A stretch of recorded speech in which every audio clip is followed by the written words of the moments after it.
Hi everyone and welcome back, or if you're new, welcome! I'm Aris and I make videos about lace making, historical costuming and Japanese fashion. This time I'll be showing you the blue Burgundian wool dress that I made back in 2023. The inspiration came from an illustration in Livre de Boece, the Consolation de Philosophie, a 15th century manuscript with some beautiful clothing details. Looking at the artwork, a few things stood out right away. The black fabric belt rich with embroidery, the hem with embroidery and fur, a flowerpot hat with a big loop, fur cuff and embroidery, the blue fabric likely wool, velvet or silk. I went with a deep blue wool that matched the picture's color well. The pattern I made was from the Medieval Tailor's Assistant by Sarah Thursfield, a huge recommendation, and is called the flared gown. I just adjusted the back to add a train. Once the pattern was traced and ready, I laid it on the fabric and made sure the grain lines were all correctly aligned. Then I started pinning everything down, beginning with the larger pieces like the front and back, then the side gores and afterwards the sleeves. After all the pieces were cut, I arranged them in sewing order and began pinning the seams. First I pinned the front and back panels together at the shoulder seam, then I attached the side gores to the front and back. I double checked everything to make sure all the pieces matched up before starting to sew.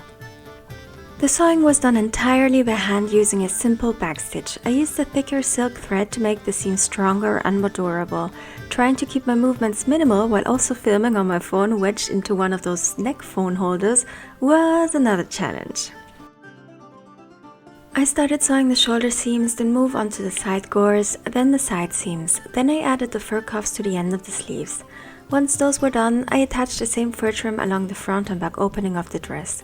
Then I sewed in the sleeves, and that completed the construction of the main dress. The belt was next. I used 2 thick layers of twill cotton inside and black velvet outside. I reinforced the twill with a zigzag stitch, a technique I picked up in the last sewing video of the Gemura. Then I cut the velvet, tucked the twill inside and stitched it shut. The fabric was so thick that I had to use a thimble. My fingers were already sore from sewing. When I tried to attach the front belt piece, I realized it was too thick. After struggling with it for a while, I gave up, ripped everything open, replaced the velvet with black cotton, and redid the whole thing. It worked much better. With the belt buckles in place, I could finally move on to the embroidery.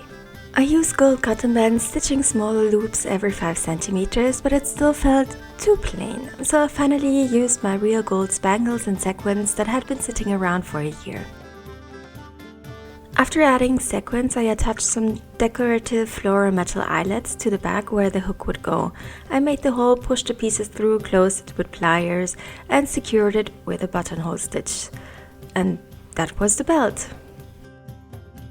For the hat, the Medieval Tailor's Assistant calls it flowerpot hat for obvious reasons, or a truncated tenon. I looked at a few historical examples before getting started. The base was made from buckram, which was a pain to work with since it kept rolling up on itself. I kept piling random things on top to flatten it. After pinning the sides together, I stitched them with a thick linen thread, then snipped and attached the round top. The hat kept trying to escape while I was sewing, which didn't make things easier, but eventually I got it done. The outer fabric followed the same process, except I left a bit of extra fabric at the bottom. Luckily, since I miscalculated and barely had enough to cover the buckram. I stitched everything together, making sure not to let the stitches show on the outside. Last was the velvet fillet and the loop. I made the velvet fillet out of black cotton velvet, which of course attracted every cat hair in the house. I folded, pinned and sewed one side with my trusty thimble, definitely needed by this point. I made 2 buttonholes on the band and threaded pink ribbon through them. The loop was then sewed onto the band roughly, and that was it again, and it really helped with stabilizing the hat. And that's the whole outfit. My love is queen of summertime. My love is queen of spring, of autumn leaves and winter snows. Would that I were their king.